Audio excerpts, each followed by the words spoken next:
Tahukah anda hydrogen boleh membantu dalam penyakit kencing manis atau dikenali sebagai diabetes? Jom saya terangkan lebih lanjut mengenai rawatan habis hydrogen terapi.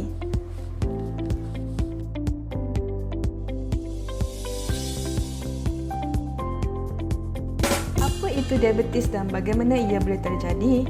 Hai, saya Amira, salah seorang ahli fizioterapi di Pusat Rawatan Habis Hydrogen Terapi. Kencing manis adalah salah satu penyebab utama kematian di dunia. Ia juga boleh menyebabkan banyak penyakit lain seperti penyakit kardiovaskular. Hampir setiap organ boleh rosak apabila kandungan gula dalam darah meningkat, contohnya seperti sakit mata, saraf, ginjal, jantung dan lain-lain. Kencing manis juga boleh melemahkan sistem imuniti badan. Bagaimana kencing manis terjadi? Terdapat dua jenis penyakit kencing manis.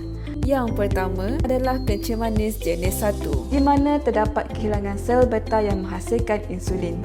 Kerana insulin adalah salah satu hormon yang mengurangkan kandungan gula dalam darah. Kehilangan sel beta akan menyebabkan tahap gula dalam darah tidak terkawal dan memerlukan insulin seumur hidup. Sebaliknya, kencing manis jenis 2 di mana paling biasa berlaku apabila kandungan gula dalam darah tinggi.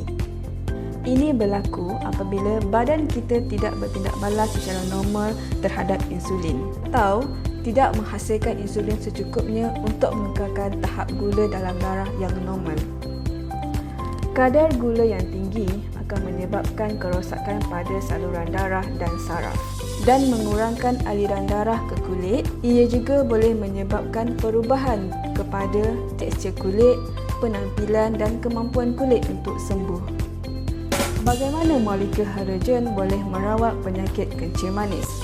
Molekul hidrogen adalah molekul gas yang paling kecil di dunia. Ia juga mampu meresap ke sel-sel badan dan juga seluruh organ.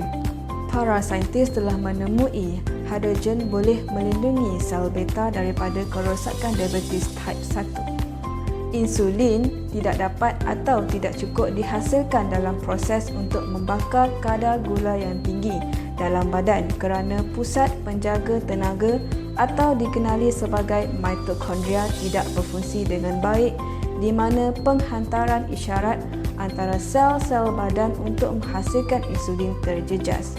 Darah gula yang tinggi mengundang risiko keradangan sel-sel badan dan akan memudaratkan fungsi organ badan. Puan Suhaiza telah menghidapi kencing manis selama lebih 20 tahun. Beliau melakukan rawatan di klinik berhampiran untuk merawat lukanya yang terbuka sebesar 50 sen, tetapi tiada perubahan selama setahun dan ternyata luka tersebut masih belum tertutup. Selama rawatan di Hablis, beliau tidak perlu mengambil ubat dan ternyata dengan hanya menggunakan kaedah hidrogen gas dapat menyembuhkan luka tersebut. Kalau anda ingin mengetahui lebih lanjut, silalah datang ke pusat rawatan kami.